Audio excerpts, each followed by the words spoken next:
So don't take that. We won't take the...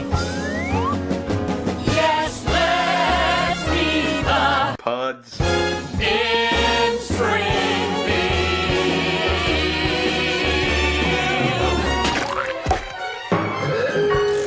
in Episode 56 of Pods. In the Key, Oh. Springfield. Today we are looking only at Season 5, Episode 16, Bert, Gertz, and Elephant. Yeah, Bert gets an elephant. Wouldn't it be funny if we only had like 15 minutes worth of stuff to say about this one? There's a real chance. Oh, we are going to give away that. We are going to give away the little green elephant. Oh, the little green elephant. Have you thought of a competition for how we're giving away this little green elephant man that I we don't picked think up so. from a bowling alley a while back? We didn't pick it up. We earned it. Yeah. We didn't just steal it. When you pick something up, it isn't implied that you committed theft. It's like, I'm going to go and pick up some chips from the chippy. Has this thing started melting in the extreme heat we've been having? That does not It's look got a little nice. belly. Got a little belly flap. Yeah, I mean, haven't we all? it's true. There's something hard inside this little... Something elephant hard man. inside all of us, Nick. We get tempered by the world around us, and, you know, sometimes something hard will develop. I really don't understand what this deal is. Oh, it's meant to light up. How do you light it up? Oh, I don't like Oh, disco elephant! that's strange. Fuck yeah. It makes a little squiggly noise when you shake it. Oh, and I've managed to lodge the light up ball in the elephant's head. Hang on, I'll shake it near the... You realize shaking it near the mic doesn't allow the listener to see the colours, right? No, I just wanted to get the foley of the thing being shaken around. So this competition, I guess, is only going to be open to Australian listeners, right? Yeah, I'm not posting this overseas. So what's like a good way for people to win this? Well, what about...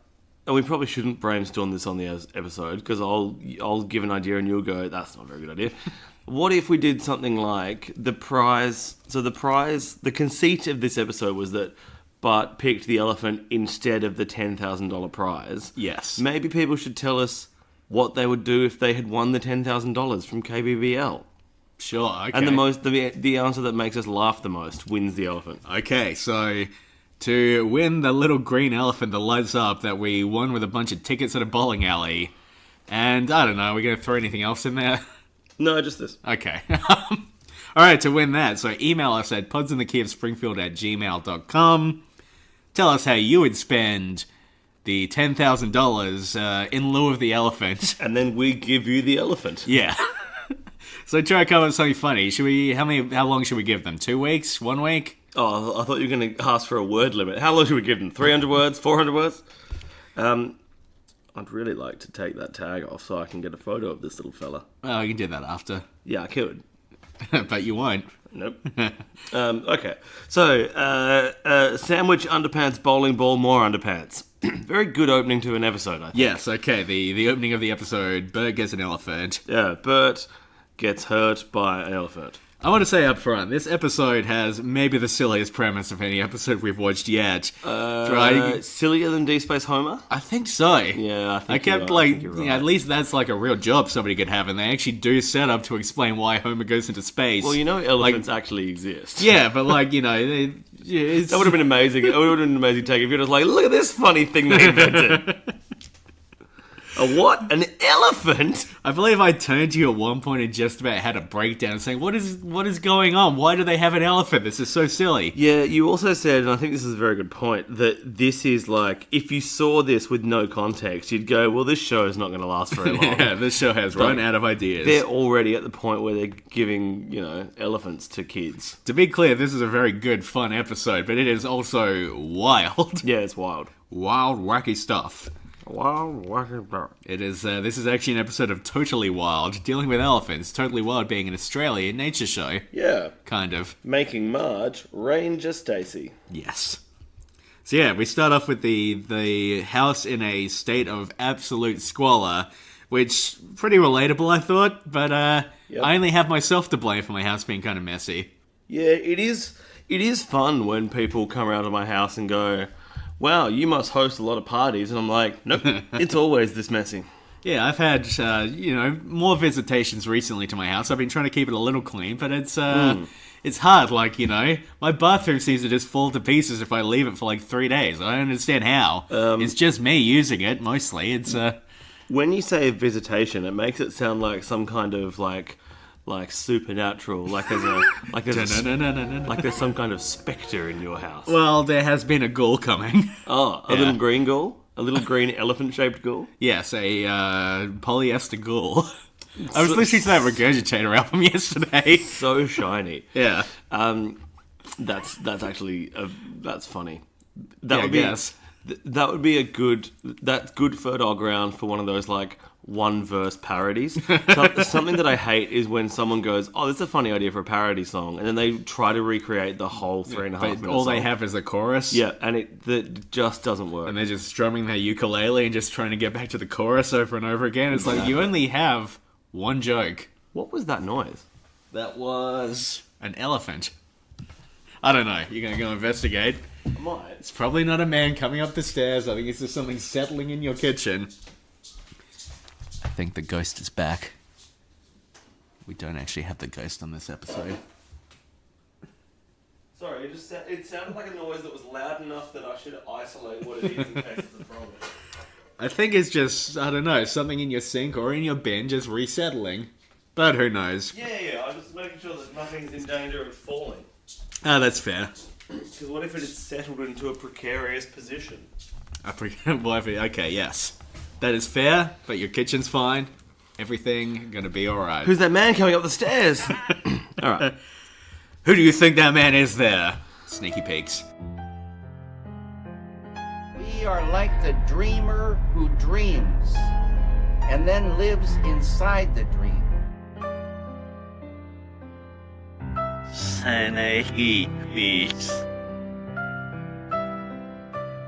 Yes, the family has to come together and clean their house. And Marge is trying to prevent them all from leaving the house to go and do the fun things they want to do. And Bart says, you're in the way, I'm Bart. And Homer says, well, I'm Homer. Push her down, son. Yeah. What do you think of this joke? Well, obviously, it's not great to have a husband suggesting that his wife should just be pushed to the floor. It swings awfully hard. It swings awfully hard. I do think that there is literally no malice in Homer's voice when he says it. Yes. But it is also not an acceptable position for him to take. It is funny as a piece of absurdity, and I do like that Marge is in a position of some authority at the beginning of this episode, because it is rare we get to see Marge having real power. Yes. And, like, you know, getting to take charge in a situation like this. And it's nice. Yeah, charging with power. Yeah, Yes. like a phone. Like Yes. a phone, yes. Yeah. It's rare that we get to see Marge as a phone. That's true. Just trying to think, where can I take that? No, nothing. Is this the first episode where we see the basement? Fuck. I feel like that door has been like a bit of... Like, that door has led to like a closet before, maybe? Yeah. I feel like this is the first time we see the basement, even though... Because I like looking in the basement in the show, I noticed they didn't have a stop-a-lupper kettle down there, which is definitely a thing that happens later in the show. They did. It was there in one shot. Yeah, we get more basement play in later episodes. Yeah. That's an appropriate phrase for what that is, right? Basement play. Yeah. Sure. They did... Extrapolate kettle is there, but the colours are wrong. Okay. I didn't notice it down there. Yeah, hang on. I'm going to get it now. Okay. Good thing I got the phone. Gonna get it. Get it, gal. Damn you, Frankiac. What are you typing in? Are we so vain? I really like that line. Oh, talk about that line while I find this. When Homer is down in the basement and he screams, "What's with all this cleaning? Are we so vain?" That is generally my justification for not cleaning that much, I think. I also just don't enjoy it, which is an irritating trait to have. Why would... But, I mean... It would just be so convenient to be one of those people who really enjoys cleaning. I enjoy the house being clean, Yeah, but the actual act itself... It's frustrating. The actual act can take a The hike. thing is, like, I don't know what the deal is, but my landlords have not scheduled an inspection in 8 months, which is great. Yeah. I love it. I'm not complaining at all. But it also means, like, any upkeep I maintain on my house is purely on me. Yeah, the thing that I find difficult with with owning a place Yep. is that because there are no, quarterly inspections, it means that years will go by without me cleaning my house. It's really difficult. What are you looking for at the moment? I'm still looking for a kettle. Okay. Not finding him? No. I'm just trying to get the right angle. Okay. Everything's fine. One of my favorite little things in this episode, and possibly the history of the show, maybe humanity, is... Sure. I mean, that's swinging big. When Homer's down in his little basement with all his little cleaning supplies, and he's got that, the one little bottle with the Mr. Sheen man or whatever, Yeah. the guy, the bald man, and he looks at it and says, use in a well-ventilated area. Mm-hmm. I love the little animation of him looking over both of his shoulders to make sure nobody hears him before he tells the bottle to shove it. That is good. That is a nice moment. See, I had previously interpreted that as him looking to see whether or not he was in a ventilated area, but I much prefer your interpretation of, I'm going to tell this to shove it, I'd better make sure that I'm in safe hands when doing this. I just assume he doesn't want Marge or the kids to hear him say shove it to a bottle. I don't know, I also maybe because I've seen The Simpsons too many times and jokes take on weird forms in my head. Oh yeah, you're right, it does have a Stoppolita cow down there. But very wrong colours. And it's got a solid top as well. I feel like there was the hole in the head. Oh, we had Maggie crawling out of it, didn't we? Well, we had Maggie resting on top of it at least. I thought it was hollow, otherwise it's too big. You can't have it full. Yeah. But yeah, because I've seen this episode too many times and my head just goes to weird places, I look at that and I feel like it is Homer checking around to make sure the Fox censors don't hear him. Alright, so he's aware that he's in a TV show. He is aware of his, he's just like Deadpool, He's breaking the fourth wall. Right. Oh, is this a movie? It's me, Deadpool. Ooh. I'm Deadpool. Have you seen Deadpool? Is this a Ricky Gervais doing Deadpool? That's weird. I like that bit, though. Oh. Ooh, have I offended you? Ooh. I'm wearing a red suit. Ooh. Right. What is this character? I'm just saying ooh a lot. Yeah, I don't know. I don't like the movie Deadpool, is my point, but Deadpool 2 I thought was pretty good. The second time that we hear the KBBL try to call someone, Yes. the device that broadcast is coming from is a turntable. We zoom in on a record player and it has one panel lit up. Record players' turntables tend not to also be FM radios. Because this is a standalone turntable. It would have been plugged into something else. I find it astonishing that it also doubles. Where is that they're calling that we see that? Or is that in the station? No. So this is the second time that the station calls someone. Yep. In the Simpsons living room, we experience that call through a turntable. Oh, wow, Yeah. I did not notice that at all. That's really strange. Yes. That's not how anything works. No. It's very strange. Is this just Apparently this is the day where I notice tiny details on things. Is it just was there a writer or animator who was just a little too divorced from the real world at this point, maybe? Well, maybe, but you know how there's that bookcase under the window Yep. next to the back door that has the turntable on it? Yes. It was that one. Huh.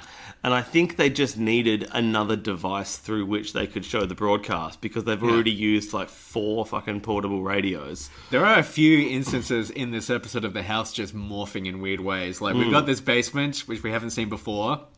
There's suddenly a door in between the kitchen and the living room. Yep. Which is There only for a door swing usually guy. just an archway. Mm-hmm. The record player's taking on new properties. There's some melting and changing happening here in this, the silliest episode of The Simpsons. It's very silly. How do you feel about that door joke, by the way, where the door swings inwards and in the quarter of a second that the door is blocking the kitchen becomes a wreck? Because I was thinking about this quite a bit. And my personal feeling is that I think I really like that joke. I think it's really funny. But I was thinking there are so many circumstances in which I would not like this joke. It, might seem a little too hard, might be a little too silly.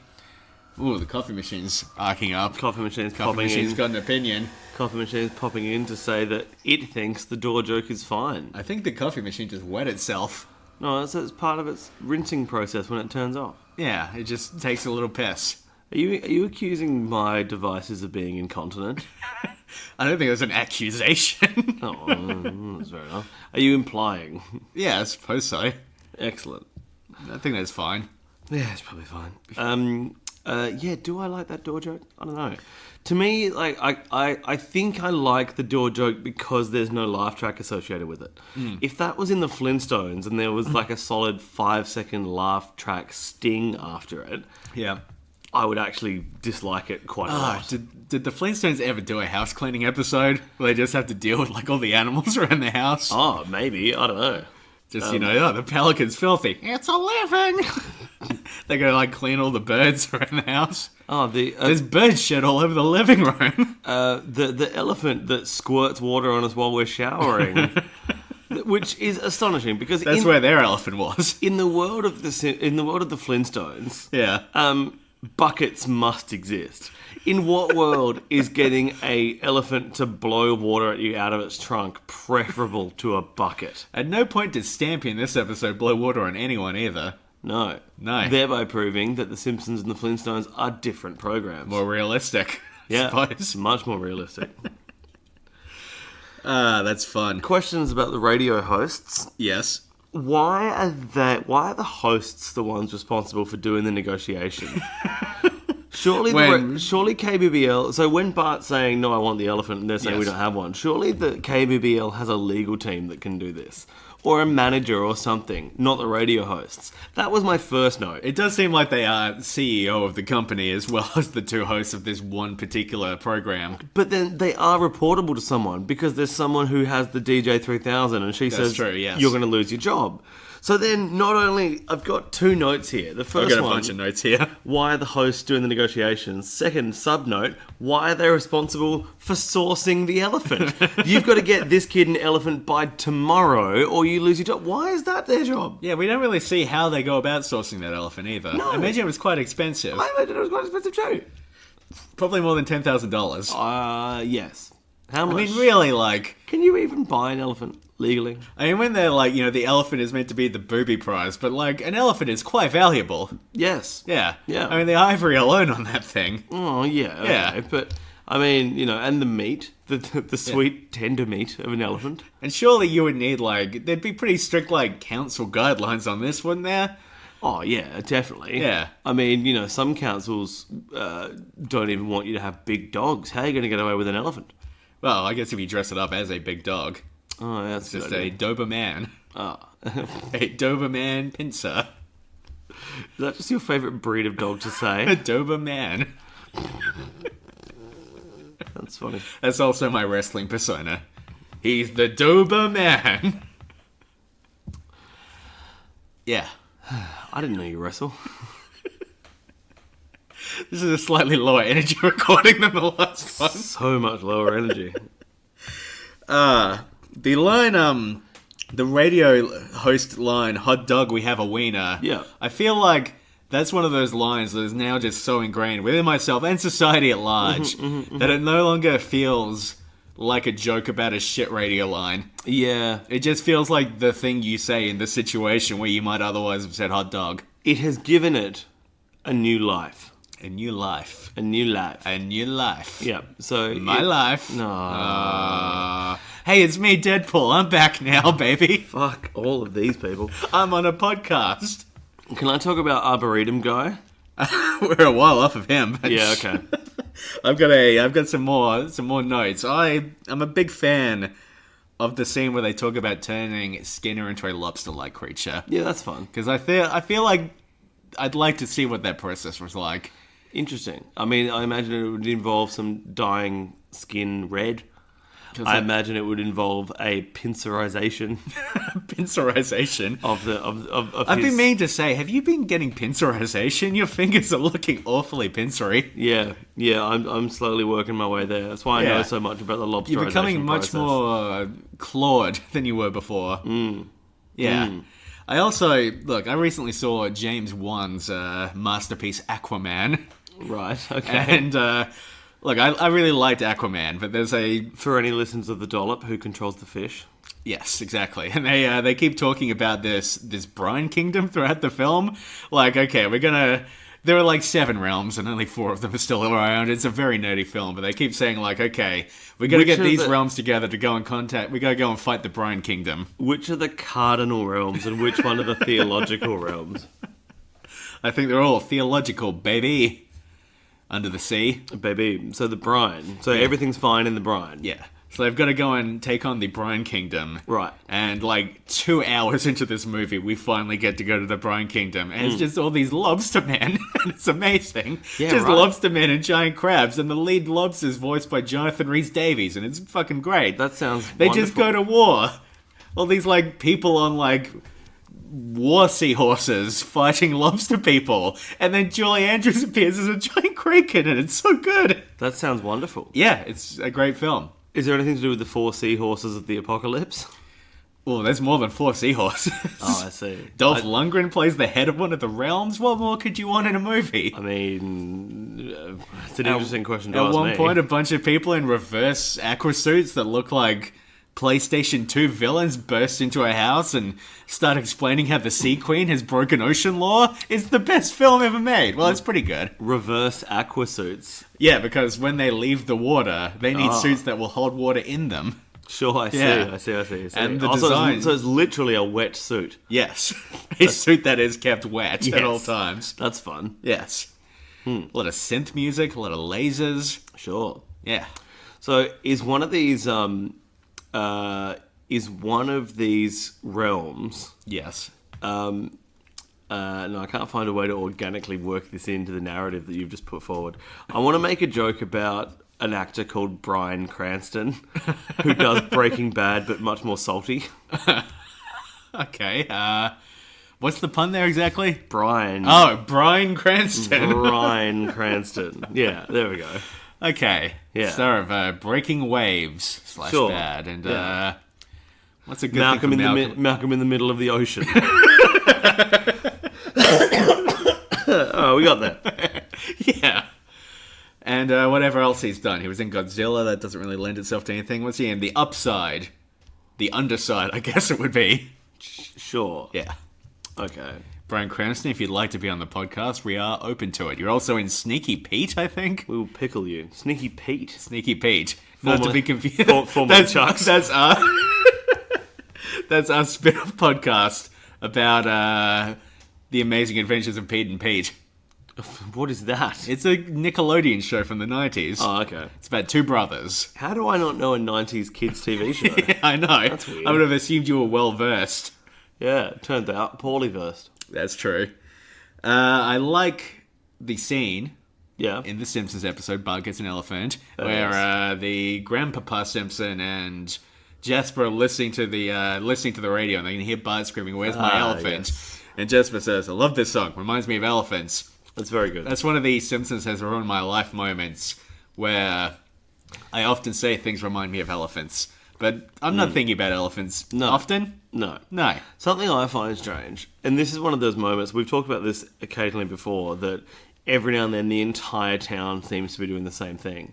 I find it a hard reach to think that the old folks in the retirement home and Marge and Bart all listen to the same radio station KBBL. as their favourite radio station. Yeah, Like that's difficult. it is. I would think they'd be jamming to the oldies. Sure. Which is what I like to do when I throw jam at old people. You call it jamming when you throw jam? Yeah, I do. Okay. Also when I go to a Bob Marley concert. I don't Okay. go to Bob Marley concerts. He's dead. You go there to throw jelly. Jelly at Bob. Don't call it jelly. You're Australian. No, I know. I'm saying that you don't throw... No, but I'm going down a different road. I know they're different things. Right. Don't worry about it. It's fine. It's too long a road to walk down. Okay, so Nick. The long and winding road. The only road that I've ever known. A Beatles in the song. city streets. Not on Revolver. Boulevard, Broken Dreams. Now, Nick. Sure, yes, This yes, episode yes, yes. reminded me... Of elephants. I got some bad news for you. We get it. Wait, bad news? I got some bad news for you, Nick. I wasn't prepared for this. Nick, I'm replacing you with the Podcaster 3000, this new machine I see. that I have recently acquired. Sure. So Podmaster 3000 is going to make his debut now. We're going to cut him out. Wheel noise. Okay, so Podcaster 3000, what's going on? Who are your guys? See, he knows all the phrases. Fuck. I love my Lisa mattress. See, he's really good at this. He's been Sure. studying all of the I see. podcast Wow. beats. But what is this story really about? Oh, God. He See. got the Radio Lab people. He's been got listening to fucking... NPR. I love NPR. We don't understand why anyone listens to this. He's very self-effacing as well. And most podcast hosts are. Yeah, he's pretty good, right? I mean, yeah. Don't forget to subscribe and leave a review. Given how low energy I'm feeling today, after that first recording, which has absolutely knocked us for six, there is a certain amount of relief that comes with the idea of being replaced by a robot. Would you like the robot to do the rest of this episode? Nope. A certain amount of relief. It's not an overwhelming amount. Don't forget to subscribe to our Patreon. Well, we don't have one yet, robot. Podmaster 3000, was that what I called it? Yes. Popmaster 3000, yeah.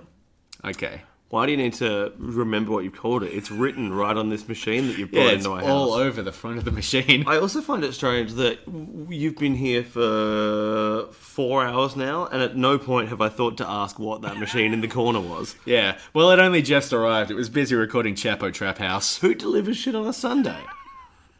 Don't break the illusion by explaining that it's a Sunday. No, you must use your illusion. Use your illusion too. Volume 1 and 2. Yes. Yes. Can I talk about Arboretum Guy? Yeah, the elephant arrives. The elephant keeps trying to eat Bart. I love the little animation of Bart sliding down the elephant's tusk. Oh, that's nice. Yeah, like Fred Flintstone. Yeah, sliding yeah, yeah. down the elephant's trunk. Yeah. Yabba dabba doo. Yabba dabba doo. Except I think that was a woolly mammoth that he slid down. But Yeah, in probably. any event, it was an elephantine creature. Let's talk about arboreums. Arboretum Guy. Cool. So this is when Homer has a brilliant plan to feed Stampy, the elephant. He Named... packed his bags and said goodbye to the circus. Yes. Yeah. Called Stampy because of his love of philately. Yes. The stamp collecting. So strips all the leaves off all the trees in the Arboretum. Yes. Homer turns to the Arboretum Guy and says, "Are there any other Arboretums around here?" And the guy has so much sass in his response of, "No!" And I love it so much. This episode has a lot of nice little moments like that where they just wreck something completely and then Yes. just move right on, Move right on. as life should be. Exactly. Have you ever wrecked an arboretum? No. I'm not sure I've ever been to an Arboretum. No, me neither. No. Am I pronouncing the word? Yeah, I'm missing like a letter in this. Arboretum? Yeah, okay. Arboretum. Yeah. Okay. Yeah. Burrito. Latin for tree place. Latin for tree place. Yeah. Are you sure about that? Is that just a thing you know offhand? Just one of those mysterious things? Arbor is arbor is... That's where you get your Latin- roast beef and Latin cheese. for it's the carvery. Arbor is the Latin root for tree, which is why the desert, the nullarbor, Yeah. null arbor, no trees. Oh, okay. Yeah. Oh, that's a nice bit of information. Aren't words fun? Yeah, sometimes. There is also several references in this episode to elephants eating peanuts. Yes. So I did some Google searching. Yep. Do elephants eat peanuts? There is an article on theindependent.co.uk written Sure. by Helena Williams. Helena Williams. And I enjoy... Helena, hello. Hello. Helena Williams. I enjoy the sass in this response as well. Good. Do elephants love to eat peanuts? And so that's the little heading here. And then she's got myth. Elephants certainly don't eat peanuts in the wild, and they're not a typical diet for captive animals either. Elephants are the world's biggest land animals and have to spend 16 to 18 hours a day eating. Same. Peanuts, on the other hand, are tiny. I love that last fact is not necessary. Just in case anyone was unfamiliar with the size distinction of peanuts. And I assume from this that Helena Williams, someone who I've had no contact with, I assume that she doesn't eat M&Ms. Because humans, quite big. M&Ms, on the other hand, are tiny. And just we eat peanuts. We eat peanuts. And yes, I'm not the size of an elephant, but the idea that I'm flummoxed by the inclusion of that last sentence. Well, elephants can only eat things that are as big as themselves. Well, I assume this all comes from, they give you peanuts at, zoos or the circus because they're, I don't know, they're, cheap. That's why, really. They're very, very cheap. Sure. So is that where this all comes from? Yeah, I really wanted to find where the trope of elephants eating peanuts came from, and I honestly couldn't find where it came from. Yeah, I think it is actually a thing that, you can feed animals at a circus or a zoo peanuts. Right. I also think this episode is so divorced from reality, though. Yeah. It is so mad by the standards of Season 5 Simpsons. Yes. Should we get some grooming birds, by the way? Just some birds to keep us groomed. I got a nice haircut the other day. I'm freshly shorn. Sure. So my hair doesn't really require a lot of... Although my beard is getting a bit scraggly. I mean, a bit tangly. I just want to call you out on some language here. I think it'd be much more respectful to use the term grooming women rather than suggesting that we should get a couple of grooming birds. I mean, it's a bit regressive, Jackal. Yeah, well, I apologise to all the grooming women out there. Yeah. Okay. Yes. Interesting. I apologise for my words, and I apologise for Nick's assumption that this is a role that exists. There it is. My milkshake talk moment. We've been waiting for it. We've been taking bets. Well, you were tweeting at one of our listeners the other day asking which of us would be the first to reveal themselves as problematic, and you bet on yourself. I did. Yeah.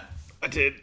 But you're okay, everything's fine. No, I'm fine. Look, as a straight white man, I can definitively declare that you are fine. I mean, you've never upset me. I'm just going to write myself a little note that says, I am fine. I've written, I am Lisa Simpson. Good. I like the little subplot of the cat and the dog trying to learn tricks to win back their family. Yes, that is good. It's good. It's very sad, though. Santa's little helper ends up being able to talk. Yeah. Which is pretty impressive. We love you. That was I am Santa's little helper. That is a very, very good Julie Kavner. Kind of turned into the arm from Twin Peaks at one point there. The arm? Yeah, the arm. He is the arm and he talks like this. Is that like the cousin of Thing from the Addams Family that was just a hand? Yeah, kind of. Yeah, well, he's a little person, but he lives in the Red Room in the Black Lodge. I see. And then the actor between seasons 2 and 3 kind of lost his mind. So in the third season, they replaced him with a tree. I see. Yeah, his character is now played by a tree, and he is introduced as the evolution of the arm, and it's wonderful. Right. This has been another installment of Sneaky Peeks. We are like the dreamer who dreams and then lives inside the dream. Sneaky Peeks. I do enjoy that it starts by saying some person lost their mind, so they replaced an actor with a tree. And it's and it's the actor who lost their mind. Right. Well, David Bowie died, so they replaced his character with a kettle, It's just what Twin Peaks does. I see. Would you pay $2 for an elephant ride? I just saw some article yesterday being shared on Facebook of here's why elephant rides are horrible and you shouldn't do them. So I feel so the answer is yes, right? Yeah, because $2 seems like a great price to take advantage of something. 100%. Seeing the elephant for $1, when in the later scene they say, now Milhouse saw the elephant twice, rode him once. What constitutes seeing the elephant twice? Is that 2 separate trips to see the elephant? Yeah, or is it like you looked away and looked back? Yeah. Yeah, it's not clear. Is he like Lodge not being allowed to look at his wife, or she'll turn into a pillar of salt if he looks away? I guess it's an opposite lot. As they're opposite lot. As they're escaping Sodom and Gomorrah. Yeah, okay.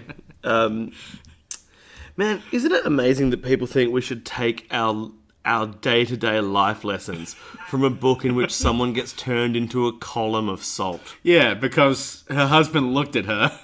He looked back at the city of sin, Sodom and Gomorrah, I think. I think it's as he's guiding her out. It's like, if you can walk out without turning around, then you'll be fine. But he can't resist turning to look at her. I think it's about her. I thought his family they all got turned into columns of salt because he looked back at the city that he was being told to leave. My understanding of this anecdote is largely based on the way it is retold within Kurt Vonnegut's Slaughterhouse 5, so I guess I am not really referring to the original text. Sure, yes, where he I'm says, saying. he looked around and looked at her, and, I love him for that because it was so human. She turned into a pillar of salt, so it goes. However that part of the book goes. I see. Yeah. Yeah, alright. Yeah. Yeah. So Saxa. she's salt now. Saxa a lot. Little Twice. salty. A little salty. We get the first appearance of Cletus in this episode, everyone's favourite stereotype. Yeah. Yeah. Yeah, that's good. One of those characters that probably didn't need to come back, but does repeatedly anyway. Repeatedly, yeah. Yeah. Often with I don't know, like, does Cletus get good jokes at any point in The Simpsons? I don't mind the one in the pretzel episode where he just has a lot of kids and he's like milking the business with his vouchers, because that's more about the vouchers than Cletus, I think. Yeah, that's a good point. Does Cletus have good jokes? But largely it's just like, hey, this guy's poor.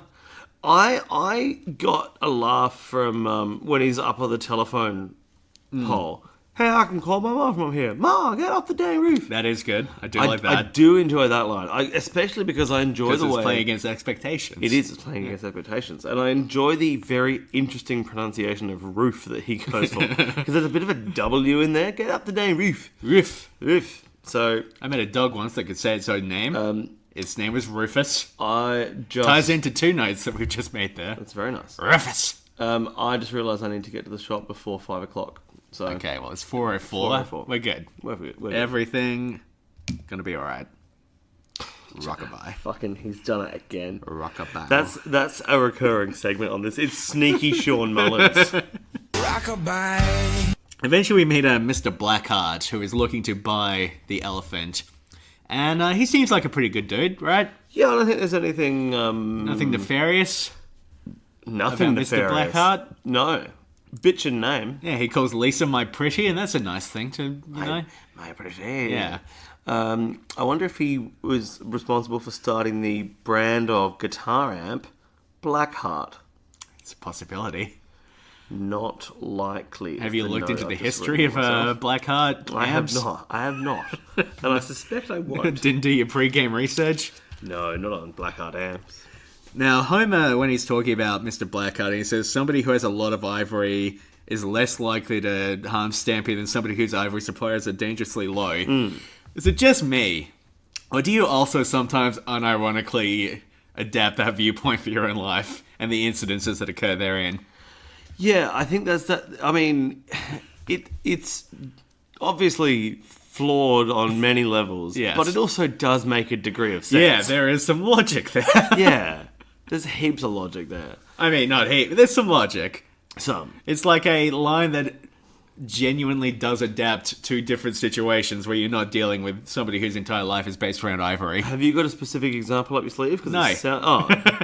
No, I do not. I just feel see. like I said it to somebody the other day in some context and then like realized, maybe I shouldn't be using this joke line so genuinely and sincerely to like alleviate the concerns they have over something. Yeah. Okay. Yeah. Interesting. Interesting. This is such a weird episode. It is. Of our It's lives. It's a very weird episode of our lives. Something that got me thinking was when the elephant, Bart towards the end is like, I'm going to release this elephant, baby, I'm Bart. And Baby. he releases the elephant, and the elephant starts stampeding through people's backyards. Ned looks up, he says, oh my god, it's the 4 elephants of the apocalypse, baby, I'm Ned. Yep. A joke I don't really like, I think it's not very good, but... Especially because, like, Ned getting Bible knowledge wrong is weird. But here's what I was thinking. This happens in the middle of the night. I go walking in my sleep through the mountain so high, through the river so deep, and Ned sees the elephant, and then he goes back to sleep. Shouldn't Ned, for one thing, know that his neighbors have an elephant? Because Yeah. how could you not? Yeah. And then be concerned about it being released and running through the backyard. Shouldn't he, It's a really good point. try to do something about it there and then? It's a very good point. It's not like Ned to be that apathetic about destruction. Yes. Unless, I don't know, maybe it's just so long of living next door to The Simpsons he's grown weary of caring. As we find out, of course, the next morning, the elephant's gone, but Bart has gone with the elephant. Yes. Which should be a great cause for concern for everyone. Should be. That the elephant's run away and seemingly taken the boy with him. This taken. elephant who... Yeah, so you gotta get Liam Neeson involved. I will find you. Yeah. I think I did that last episode as well. I'm Liam Neeson. I'm Liam Neeson, by the way. I have a very specific set of skills for finding elephants. There he is. He's real big. Not like peanuts, on the other hand, which are, in fact, very small. In my opinion. Only by the scale by which I compare my food. In some contexts, peanuts are rather large. If you were an ant, it'd be a big piece of food. I mean, I didn't realise we were going to be considering peanuts from the ant's perspective. Now, did I get the part or not? Fucking hell. Now, if you consider peanuts from A Bug's Life... A Bug's Life, nobody's favourite Pixar movie, but I have a rather soft spot for it. I like the scene where the grasshoppers realise that the ants could easily overthrow them if they worked together. It's subversive for a children's film. Now, Tekken 4. Tekken 4. Tekken 4. Tekken. My favourite fighting game. I want to play Hayachi in the film adaptation. I see. Anyway, that's enough Liam Neeson chat. That's enough. Let's leave Liam Neeson corner. And get back to The Simpsons. So, I really like the scene where the elephant is heading towards the peanut factory. Yes. That is a good scene, and I like it. And I want more of that guy. Oh, his crazy, antics. crazy fucking peanut factoryman. Yes. The safety officer. Safety Officer Steele. Safety Officer... Is that his name? No. In Fireman Sam, Of course, this is about Fireman Sam.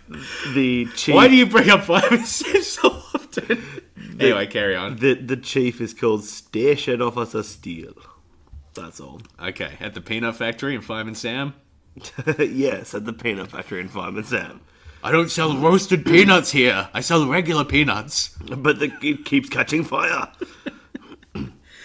Now, towards the end, because I'm going to jump towards the end here, because you seem to be just writing words in cursive in your book, seemingly to practice your style. I know, it's interesting. I had a mechanical pencil on the desk, and I don't know why. Yeah. And I was like, oh, this writes, this is nice smooth motion. So I've just started doing... There's Have quite you a written few the word lines. officer? Yeah, I've written the following things in pencil. Yep. See you in the car. Visitation. Bees on dick for reasons I won't explain. Not likely. I am fine. Between seasons 2 and 3. Sean Mullins. David Bowie died. Blackheart Amps and Station Officer Steele. I'm doing show notes in cursive for things that you've said or that I've thought. Bees on deck. Such an old reference, such an old specific reference that we cannot get into. We will never ever address what that is. No, but that has been that's been a phrase that I've been saying in this friendship for 15 years at this point. Yeah, but, well, maybe 12. Maybe 12. Yeah. Bees on dick. I'm not even Oh sure. my God. I'm not even sure why I thought of it. But anyway, as in today, I'm not sure of why I thought of it. Stampy's a really shit elephant, and I like that. Yeah, He's a real piece of shit. you do enjoy bad animals. I I've do. decided. Bad Animals. That's our other podcast. Your love is like bad animals. Bad animals are all I need. Whoa, snakes and bugs and other bad animals. You're an elephant on a stampede. Very, very good. Excellent guitar riff. Now, towards the end, when they go to the tar pits and Homer gets stuck in the tar pits, have you ever listened to the podcast Criminal? No. There is a really fucking amazing episode of the podcast Criminal. Mm-hmm. I think it's Criminal. I could be wrong. I didn't look it up. But there's an episode of Criminal, I'm pretty sure, about a police diver who... somebody who had committed a crime, like they knew they had dumped something in the La Brea tar pits. Yep. And I only know about the La Brea Tar Pits from L.A. Noire. Ah, yes. Good game. Yep. Developed by Team Bondi. But anyway, they know that something has been dumped in these tar pits, and obviously going into a tar pit is extremely dangerous. It sounds it. But they know they need to send a police diver in there, because if they don't, it sets a precedent that if you dump something in the tar pits, you'll get away with the crime. Yeah. So it's this phenomenal episode, one of the best episodes of any podcast I've ever heard. And it's mostly about this police diver talking about his experience of diving into this tar pit, looking for evidence. So I don't have a funny point or anything. That's just a thing I really like. And Sure. probably should have looked at the details more. But, Google it, criminal tar pit episode. Really fucking good podcasting by one of the best in the game. Sure. Yeah. Yes. And if That sounds great. Yes, it is great, Nick. Now, the ending of this episode. Yep.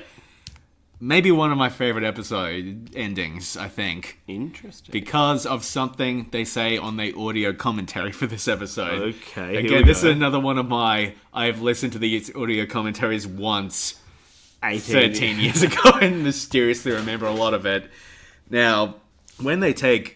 That was me crunching something under the table. Don't okay, worry. cool. When they take Stampy to the preserve at the end... Yes, the reserve. Yes, where they reserve the right to preserve animals. Sure, yes. Now, when he starts headbutting these elephants, and he's being a real jerk to them, one of the guys on the commentary says, very casually, reframing how this episode ends for me when I heard this commentary, that Stampy has clearly killed that elephant. Fuck. And is immediately starting on the next one. Oh, God. And I've always thought that's such a weird, harsh way to end the episode, to have Stampy run in, immediately murder an elephant, and then start on the next one right Wow. away. I just figured... I always thought that the other elephant, the first elephant, just gave up fighting and laid down. I didn't realise he'd been killed. He seems, you look at it, he's not moving, he's just lying there on the ground, Yeah, right. having been savagely headbutted by another elephant. I'd like to know what our listeners think. Did our listeners assume that elephant was dead? Yeah, hashtag, that elephant dead, or hashtag, nah, he's just sleeping, son. What a series of hashtags. Yeah. Okay. So yeah, he's a big, jerky elephant. Yep. And do you think the implication is meant to be that spending time with Bart, the sweet little boy at the heart of The Simpsons, has molded him into a filthy killer? I guess the issue with that is we don't know what pre-Bart Stampy was like. No, I suppose we don't. We don't get to know his life. Maybe Stampy was always a jerk. Just a real piece of shit. I mean, he's trying to eat Bart the whole And episode. actually, you know what? Given that the hosts of a radio show managed to acquire the elephant in under 24 hours, I feel like it was a problematic elephant to begin Probably a with. black market elephant. A black market elephant. Real jerk of an elephant. Good episode of The Simpsons. Just very silly. Yes. Yeah. I'm surprised we got 50 minutes out of this. More more elephants than usual. Yeah, I like this episode. It reminds me of elephants. It does. Gotta have a quote. Fuck. Well, this has been Pods in the Key of Springfield. I think we'll go back to our 2 episode per thing after this. Just if you listen to last week's episode, we went nuts, and this is the byproduct of our.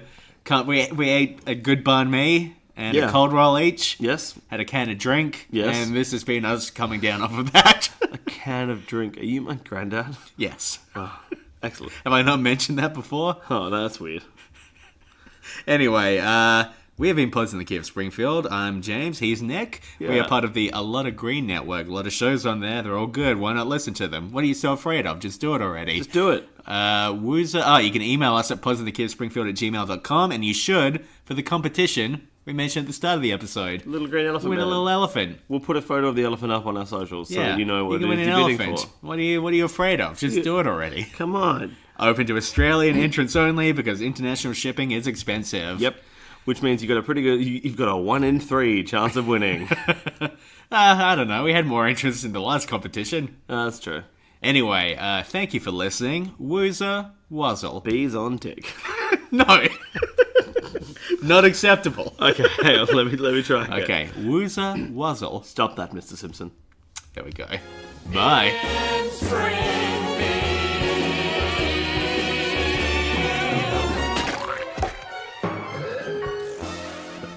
means Retaxus. Where what? Retaxus, the bad guy from Babar. Oh, okay. One of those 90s cartoons that you have a encyclopedic knowledge of, despite having not watched since you were a child. Yeah, exactly. Did Babar had a bad guy? Yeah, Retaxus, he was a rhino. Yeah, okay. Why? What was the conflict of Babar? Excellent question. Is that a show that needed conflict? Can it just be like Babar like skins his knee and like needs to go to the nurse or something to have a villain? I mean, in that situation, the villain would have been the pavement. Yeah, but there's conflict without like an evil rhino overlord. I don't know. Was Babar pro or anti-capitalist? Because Babar was independently wealthy, right? It was part of like a monarchy, maybe? No. So Babar was rescued by Madame, a human who took Babar in and built Sure. it. And then I suspect Babar leveraged himself off of her independent wealth, and then he built a village Okay. for some reason. Did he have any wool? I see what you've done there. That's Yeah. very funny. Yeah. And now I'm debating whether Retaxus was in the Babar universe or if I've crossed my... Are you sure Retaxus isn't like some character from Kingdom Hearts or something? I mean, maybe. I need to get my phone. Okay. To look up Retaxus. Well, it's Google this or it's Google something else. Yeah. Retaxus. I'll get to the episode eventually. Yeah. Haha, yes, Lord Retaxus. Lord Retaxus. This little fella. Yeah, I remember him. Yeah, so that is in Babar. I never thought of him as a villain, though. Did he have like a little son who would run around? Yeah. He was the ruler of Rhino Land. Okay. Sounds like nepotism. The recurring antagonist in the Babar television series. Retaxus is the sometimes enemy and sometimes friend of Babar. Okay. His son named Victor is a friend of Babar's children. Retaxus and Victor. Yes. Retaxus and Victor. Yeah, very similar names. Yeah, definitely from the same origin.